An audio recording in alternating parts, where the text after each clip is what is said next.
Hello les amis, j'espère que ça va de votre côté, que vous passez une bonne journée. Aujourd'hui nous sommes dimanche quand je tourne la vidéo. Quelle heure il est? Ouais, il est 3h30 à peu près, ça fait à peu près 2 heures qu'on est au jardin, il fait super beau. Bon, on en profite parce qu'apparemment dès demain le temps va être pourri. C'est le dernier jour des vacances, donc ça se clôture de manière positive. Donc j'ai passé 2 heures dehors. Là les enfants sont au jardin, les grands jouent au vélo et puis Nathan est à côté de mon chéri qui est en train de bricoler je ne sais quoi. Donc je me suis dit que j'allais faire une petite pause blabla avant d'enchaîner sur des crêpes. Je vais faire des crêpes pour le goûter parce qu'en fait mon mari a acheté de la bière hier, pas pour boire, mais pour faire des pièges pour les frelons asiatiques. Voilà, il faut mélanger ça avec de la bière avec du vin, vraiment de la piquette, hein, du vin blanc, du sucre, du sirop de sucre, voilà, et puis de la grenadine. Oh, il y a un dosage bien particulier, puis apparemment ça attire les frelons asiatiques parce que les frelons, le problème c'est que déjà c'est pas très sympa si ça vous pique, et puis ça c'est capable de dézinguer les abeilles. Ça y est, je peux pas rester 5 minutes. Oui mon cœur, merci. Tu vas vers papa, mon chat, je viens après, d'accord? Tiens, tu tiens ta jolie boule, elle est très jolie. Tu me la donnes? Oui. Voilà, à tout à l'heure mon boubou. Bisous. Tu fermes la porte maintenant, s'il te plaît? Oui. Merci. Il m'a ramené ça, je vois une boule de Noël. Ah, ça devait être dans des fleurs. Bon, bref. Donc, il a fait hier ses pièges à frelons. Et puis, il me reste de la bière vraiment premier prix. Donc, je me suis dit que j'allais m'en servir pour faire des crêpes. Quand c'est cuit, il n'y aura pas de souci. Donc, voilà l'idée. Bon, l'idée de cette vidéo, c'est pas du tout de vous parler de crêpes ou de... Regardez, j'avais sorti mes lunettes. De crêpes ou de cuisine, c'est de vous parler un petit peu du lâcher prise. Parce que moi, des fois, j'ai des commentaires, oh, t'es une super maman, c'est super et tout. Je fais de mon mieux, mais moi je pars du principe qu'à partir du moment où on fait de son mieux, on est tous des super parents. Et en fait, j'ai avec l'expérience, on va dire, de la parentalité et le temps qui passe et les années aussi qui passent, je trouve, même si j'ai un côté toujours très sanguin, etc., je trouve quand même que j'ai un peu appris à lâcher prise par rapport à mon rôle de maman. Parce que je me mettais beaucoup la pression. Quand Tristan est né, je me suis mis une pression incroyable. Déjà parce que pendant 1 an, j'étais en apnée, j'avais peur de la mort subite, mort inopinée du nourrisson. J'avais peur qu'il lui arrive quelque chose. J'étais un vrai hibou la nuit, je regardais. En fait, c'est à partir de là que j'ai accumulé une fatigue, mais phénoménale. Mais vraiment, j'ai eu énormément de mal à me remettre de l'accouchement de Tristan. Et puis après, il y a eu Clément, il y a eu Nathan, et puis on a plein de principes, de choses qu'on veut appliquer, qu'on veut faire comme ci, comme ça, je ferai pas ci, je ferai pas ça, etc. Je ferai mieux, je ferai truc. Et puis en réalité, on fait bien comme on peut. Et chaque enfant est différent. J'ai quand même capté, ça y est, ça va revenir. J'ai quand même capté que les enfants, ils ont quand même tous des caractères bien particuliers, bien définis. Qui est-ce qui est rentré? Nathan, tu peux fermer la porte? Merci. Allez, ferme la porte de la cuisine, Nathan, s'il te plaît. S'il te plaît, Nathan. Voilà, tu fermes la porte de la cuisine, j'arrive dans 5 minutes. Ah, ninceau, tout cracra. Voilà. En plus, ça fait 2 heures qu'on est dehors, personne ne rentre. Je rentre, il rentre. Voilà, on claque les portes, bref. Le lâcher prise, la prise de recul. Voilà. Parce que sinon, j'aurais, en temps normal, il va revenir, j'aurais clôturé la... Nathan, s'il te plaît. Alors, vous voyez là, ce qui vient de se passer, ça tombe à point nommé. C'est l'exemple type, rien n'est préparé.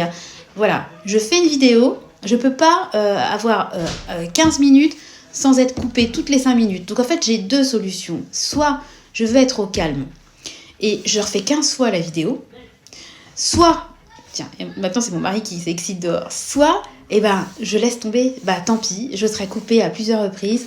Il y a des gens que ça va peut-être saouler de voir des vidéos, il y a des enfants qui coupent, qui parlent, etc. Mais c'est ma vie, ça fait partie de mon quotidien. Donc, soit je mens, et puis je donne une image d'une maman qui gère tout, etc., qui est parfaite, etc.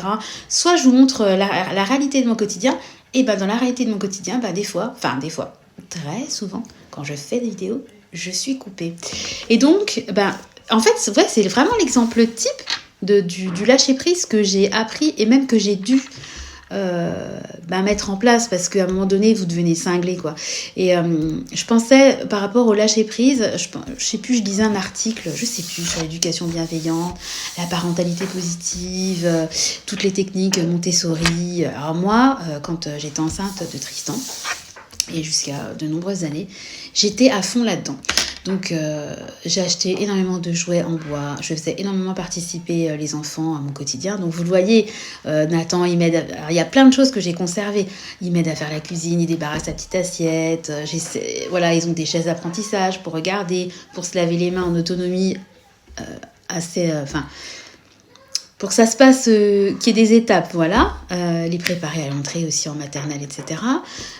Mais c'est vrai que en fait, j'ai lu énormément de livres, regardé énormément de chaînes, de vidéos, etc. Et à un moment donné, je sais pas comment dire, mais trop c'est trop. Et en fait, il y a tellement d'injonctions. On vous demande, je trouve qu'aujourd'hui, on en demande, soit on en demande beaucoup aux parents, soit on se met nous-mêmes trop la pression. C'est peut-être un savant mélange des deux qui fait que je comprends qu'il y ait certains parents qui se retrouvent en burn-out et qui pètent des câbles. Parce qu'en fait, on va vous demander de faire à manger maison, de ne pas leur donner trop de sucre, pas de produits transformés, il faut faire attention aux pesticides, et ne prends pas tel produit parce que les perturbateurs endocriniens, et pour les produits d'hygiène, il faut pas faire ci, il faut prendre ça, et puis faut pas leur donner trop de viande, mais il faut quand même leur donner machin, et le lait de vache c'est pas bon, et puis il faut jamais élever la voix, il faut toujours leur parler sur un ton très doux et toujours accepter, même s'ils te mettent même s'ils te tapent, il doit y avoir quelque chose qui se cache derrière. Pourquoi as-tu tapé maman? Que s'est-il passé? Moi, j'étais un peu là-dedans au départ. J'avoue qu'à un moment donné, je pense que toute technique a ses limites et qu'il faut l'adapter à la fois à nous, à notre histoire, à comment on a été éduqués. Voilà. Alors moi, mes parents, ils étaient vraiment... dans l'air du temps des années 80, je dirais que j'ai une enfance assez libre. Mes parents, quand même, il y avait quand même des règles. Il fallait pas trop non plus déconner, mais j'ai vraiment, je trouve, une enfance heureuse, avec un cadre quand même, mais de la souplesse. Et je trouve qu'aujourd'hui, on veut donner de la souplesse, laisser l'enfant...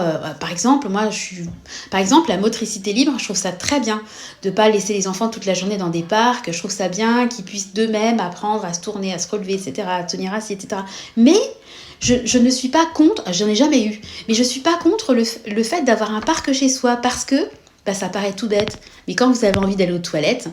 des fois vous pouvez mettre votre enfant en sécurité 5 minutes le temps d'aller aux toilettes, ça a quand même un côté rassurant. Et au niveau de la charge mentale en moins, de la prise de recul et du lâcher prise, ça participe aussi à votre bien-être, parce que malgré tout, vous avez beau tout faire pour vos enfants. Moi, je ferai tout pour mes enfants, vous le savez, vous connaissez ma chaîne.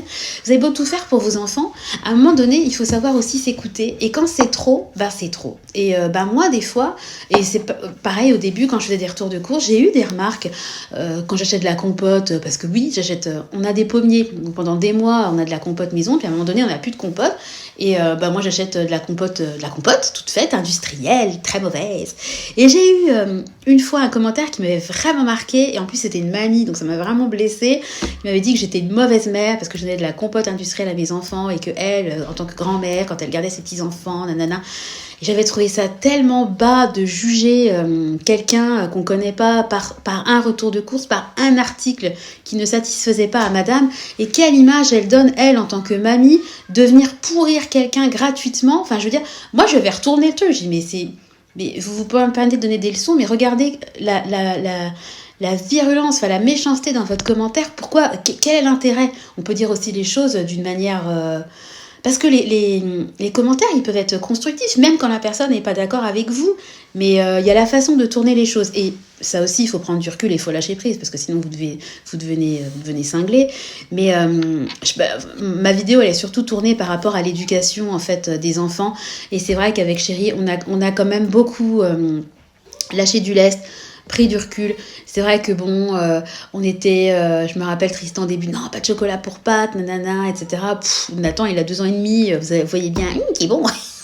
Et alors, il est heureux. Moi, j'ai mangé du chocolat quand j'étais petite. C'est pas pour autant que j'étais diabétique, que je faisais 200 kilos et puis que que j'avais du cholestérol parce que je mangeais de temps en temps un burger avec mes parents. Enfin, je trouve que tout est une question de dosage, de parcimonie, d'équilibre. Et en fait, je pense que quand on veut trop bien faire, et en fait, c'est délétère, c'est même nocif pour ses propres enfants parce qu'ils sont trop... Enfin, il faut des règles, il faut des cadres, c'est important parce que sinon l'enfant il sait pas où il va, mais il faut quand même une espèce de soupape, que ça soit pour le parent ou pour l'enfant. Il faut un moment aussi où les enfants, ils ont droit de faire 2-3... des fois ils parlent trop fort, alors je les reprends, mais ils ont le droit aussi de parler. Ça peut pas être des poupées de chiffon dans un canapé qui disent rien et puis qui font des petits dessins, sans des petits coloriages, sans dépasser. Des fois ils gribouillent, des fois ils colorient, des fois ça parle fort, des fois ils courent, alors qu'il faut pas courir dans le couloir, ils courent dans les escaliers, ne courez pas dans les escaliers, enfin... C'est Clément qui est aux toilettes. Alors je vais essayer de parler. Je vais essayer de meubler un peu parce que là il est en train de faire la grosse commission. Bon, c'est la vraie vie. Donc voilà, tout ça pour dire que avec toutes ces années-là, j'ai appris quand même à lâcher prise. Et je trouve que les conseils non sollicités sont extrêmement agaçants pour ma part. C'est pas quelque chose que j'apprécie. Et puis maintenant, je continue toujours de lire des choses. J'aimais beaucoup l'émission La Maison des Maternelles. Je trouve qu'elle est très bien faite et elle a un côté quand même déculpabilisant pour les parents. Et j'ai quand même appris à en prendre et en laisser comme dans tout. Comme quand vous vous intéressez à la bourse, à l'immobilier, à l'épargne, à la technique des enveloppes. Il y a des nanas, elles vont vous dire faut faire comme ci, comme ça, faut mettre au début de mois, en fin de mois, machin. Mais en fait, comme je dis toujours, c'est intéressant comme technique, c'est même très intéressant pour les gens qui ont du mal, mais il faut adapter sa méthode et des fois de vouloir suivre trait pour trait la méthode de quelqu'un, et en fait ça va plutôt vous porter préjudice parce que au bout d'un moment, vous allez vous trouver nul. Ouais, mais pourquoi elle y arrive et moi j'y arrive pas et je suis nulle, etc. Et là, quand on se parle d'enveloppe, c'est un côté financier. Bon, ça craint, mais voilà. Mais quand on se parle de son rôle de parent, ça peut vraiment mettre à mal. Parce qu'on essaie tous d'être les meilleurs parents et on a tous des failles et on fait tous des erreurs. Et ça fait aussi partie de la vie. Ce qui compte, c'est de faire de son mieux et essayer de s'améliorer quand on a flanché. Voilà, mais je voulais juste te dire que j'ai beaucoup travaillé là-dessus et c'est pas quelque chose qui est évident pour moi, la prise de recul, parce que moi je suis déjà quand même quelqu'un qui est pas très sûr de moi, je me remets énormément en question, j'aurais peut-être dû faire différemment et pourquoi j'ai dit ça, etc. Et à un moment donné je me suis dit Sandra, arrête de te faire des nœuds au cerveau aussi, la vie elle est courte, t'as mal fait, voilà, t'aurais peut-être dû plus te dire ça, pas assez ci, trop ça, machin. Et la prochaine fois, tu feras mieux. Et le fait d'avoir fait une formation en sophrologie, vraiment à titre personnel, même si je voulais, je pourrais ouvrir mon cabinet, j'y ai pensé à un moment donné, ça m'a beaucoup aidée.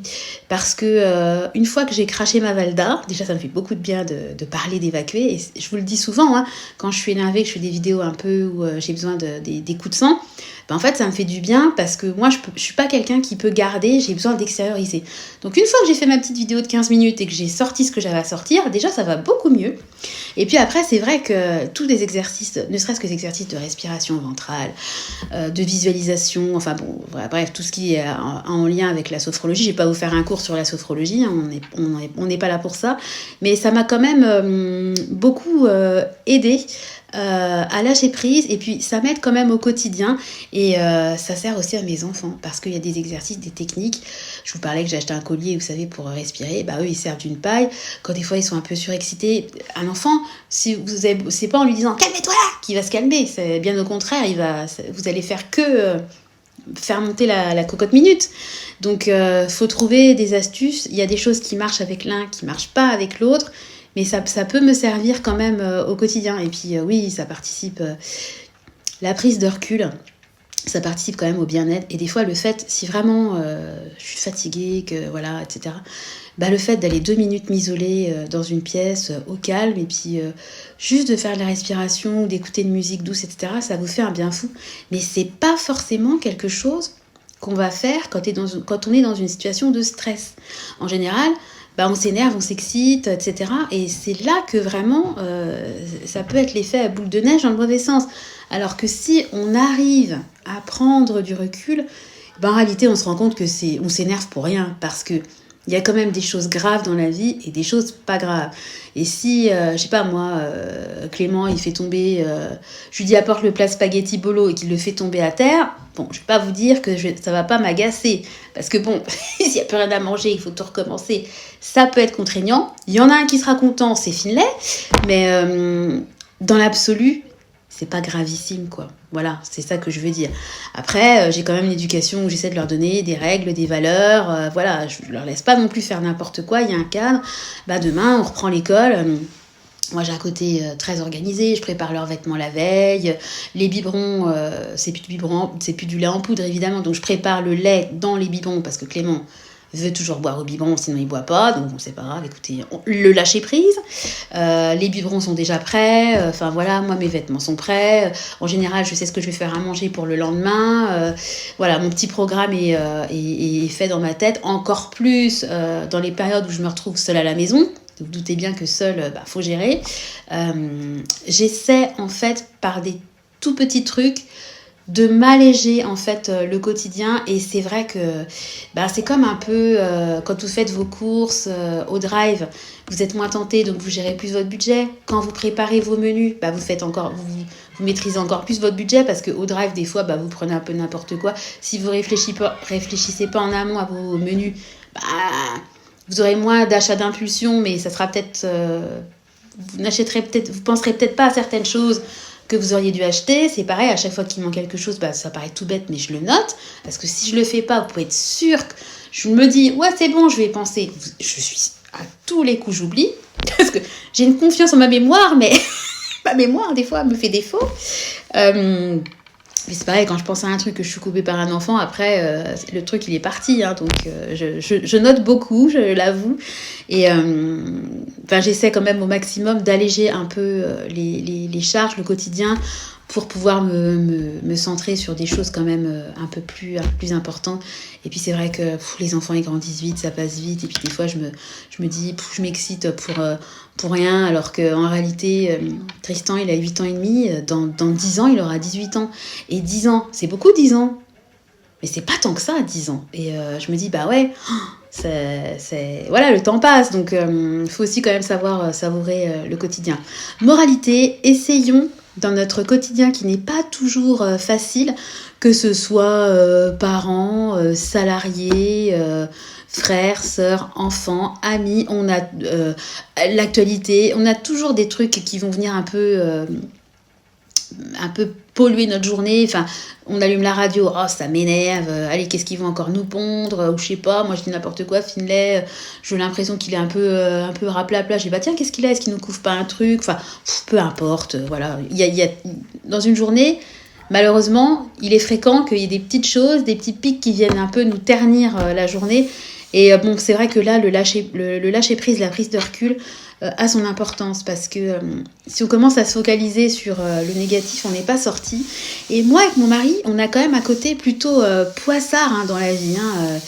On n'a pas eu une vie lisse, on s'est rencontrés jeunes, on a énormément déménagé. Au niveau professionnel, ça n'a pas été un long fleuve tranquille. Mon mari, il a changé beaucoup d'entreprises, on a travaillé en région parisienne, on est revenu. Dans la famille, il y a eu des hauts, des bas, des couacs, des choses vraiment hallucinantes d'un certain côté de la famille, qui me font toujours encore aujourd'hui halluciner. Notre parcours pour devenir parent a été extrêmement compliqué. Voilà. Aujourd'hui, on se retrouve avec 3 enfants, plein de vie. Et voilà, il faut gérer le quotidien, etc. Et puis, des fois, c'est vrai que je suis fatiguée, etc. Et j'ai presque une culpabilité de me dire, oh là là, vivement qu'ils dorment. Mais c'est pas parce que j'ai eu du mal à avoir mes enfants que j'ai pas le droit aussi, moi, des fois, d'être fatiguée. Et je le dis, moi, c'est souvent que je suis fatiguée. Le soir, je suis crevée, je suis trop contente de me mettre dans mon lit. Et je vais pas vous jouer un rôle en disant, ouais, j'ai passé une super journée ce soir, petit film en amoureux avec mon petit thé matcha, avec mon plaid. Non, moi, j'ai qu'une envie, c'est de me mettre sous la couette. Mettre mes AirPods, me mettre un fait entrer l'accusé, et maintenant je regarde même plus, je les mets en podcast, comme ça je peux fermer les yeux, j'ai même plus besoin de tenir mes yeux ouverts avec 2 allumettes et je m'endors, et franchement j'ai pas de honte. Et puis je me dis, comme je dis toujours, moi je partage ma vie, c'est mon quotidien. Si je suis là pour jouer un rôle et puis À quoi ça sert? Enfin, même pour moi, c'est ridicule. Je vais même, moi, me faire pitié à moi-même, quoi, de me dire, oh, regarde où t'en es, Sandra, t'es obligée de jouer un rôle devant une caméra, alors que les gens, ils voient même pas ta tête. Non, c'est ridicule, quoi. Non, non, moi, je suis... ce que je vous dis, c'est la réalité. Et oui, des fois, je suis fatiguée. Oui, des fois, voilà. Et c'est pas parce que... on a eu du mal à devenir parent, qu'on n'a pas le droit non plus des fois d'être fatigué, et c'est pas non plus pour ça qu'on n'a pas le droit des fois, qu'on aimerait aussi de temps en temps pouvoir se retrouver à deux, faire voilà, juste pour pouvoir profiter juste à deux, parce que c'est vrai qu'avec les enfants vous êtes toujours, qu'est-ce que tu fais, tu vas où, attention ton frère, cours pas, tu vas tomber, enfin il y a toujours des trucs, attention, marche, tu vas t'étouffer, il y a toujours 10 millions de trucs en même temps à surveiller. Ah, c'est vrai que quand vous êtes deux adultes, il n'y a quand même pas grand-chose à surveiller. Et ben, on a le droit aussi de rêver de ces moments-là. On le sait, on l'a accepté. On sait très bien que c'est terminé. Que de toute façon, nos parents, voilà, ça sera un enfant à la fois en garde. C'est déjà très gentil de les garder de temps en temps. Et on sait très bien que voilà, personne ne nous gardera nos 3 enfants. Donc, on l'a... Ouais, le lâcher prise, ça aussi. Parce que moi, pendant des années, j'avais un côté un peu, ouais, oh, on est un peu dégoûté, on aimerait. Mais c'est mort. Donc, de toute façon, ça ne se fera pas. Encore la semaine dernière, ma mère a gardé, non, cette semaine, ma mère a gardé 2 jours Clément et 2 jours Tristan pour les vacances scolaires. Puis je lui ai envoyé un message à la fin. J'ai dit encore merci pour les enfants, c'est gentil et tout. Elle me dit, c'est toujours un plaisir de les avoir, moi j'adore. Mais un par un, hi. Comme si j'avais pas compris, elle me remet bien la couche, voilà. Non mais t'inquiète pas maman, j'ai compris. Mais je l'ai compris réellement, c'est-à-dire que il y a plein de vidéos où je vous parlais un peu de mon désarroi de pas avoir de moment à deux avec chéri. Et ben on en a fait entre guillemets notre deuil, et puis on se dit qu'après Nathan va aller à l'école, et que quand il ira à l'école, de temps en temps il ira à la cantine, puis qu'entre midi et 2, quand les 3 seront à la cantine, on aura nos moments à nous, etc. Bien qu'avec mon nouveau job, c'est loin d'être gagné, mais ça c'est un autre dossier. Et on se dit qu'on a la chance d'avoir 3 enfants en bonne santé, et puis qu'il faut voir aussi le positif, parce que sinon on s'en sort jamais, quoi. Donc moralité, lâchons prise, prenons du recul. Là les enfants ils sont en train de hurler dehors, je sais pas si vous entendez, le lâcher prise, Sandra. Voilà, ils jouent, quoi, voilà. Bon, des fois je me dis les voisins ils doivent nous prendre pour... parce que moi ils sont sonores, les miens ils jouent, voilà, ils jouent, ils font du bruit. En plus 3 gars, je pense quand même que le sexe joue quand même, parce que moi j'ai souvenir, on était 3 filles, on jouait, bon des fois on était dans le jardin, on pouvait être sonore, mais ça durait pas, puis on n'avait pas du tout les mêmes jeux. Moi, j'ai toujours voulu que mes enfants, ils aient des jeux non genrés. Donc, on a une cuisine, etc. Mais vous avez beau faire, hein, ils sont à fond sur les épées, les pistolets, les voitures, les motos, les hélicos. Enfin, voilà quoi. C'est comme des jeux bruyants. Donc, Sandra, lâche prise. Voilà, bon bref, c'était juste un petit blabla comme ça. Sur ce, je vais aller faire mes crêpes tranquillement. Je vais sûrement mettre une vidéo, là, YouTube, j'aime bien en cuisinant regarder mes vidéos, puis je vais arrêter parce que je suis en train de regarder, je suis à 23 minutes de papotage, juste pour vous dire que oui, par rapport à la parentalité, j'ai quand même beaucoup évolué, et je me mets quand même beaucoup moins la pression, et puis j'essaie de moins me m'auto-flageller, quoi. Voilà, oui, des fois, j'ai peut-être pas fait de la meilleure façon, j'aurais peut-être pu faire mieux, et encore... Des fois, mes réactions, elles sont spontanées. Moi, j'aime mes enfants plus que tout. Voilà. Donc, putain. Vous entendez? Vous entendez? Mais voilà. Donc voilà. Là, je suis en train de me marrer parce que la vidéo, elle tombe vraiment à point nommé. Bref, allez, sur ça, je vais vous laisser. Je vais aller faire mes crêpes. Voilà. Comme ça, les enfants seront contents. Et puis, je vais faire des gros bisous. Et je suis en train de réaliser que Nathan n'a pas fait sa sieste. Et qu'il est bientôt 4 heures. Oh là là. Ce soir, il va me falloir beaucoup de lâcher prise. Parce que si Clément et Nathan n'ont pas fait de sieste, autant vous dire que ça va être compliqué. D'un autre côté, voyons le positif. Ils se coucheront tôt et ils seront en forme pour demain. Allez Sandra, positif. Voilà, je vous fais des bisous et je vous donne rendez-vous dès demain dans une nouvelle vidéo. Bisous, ciao.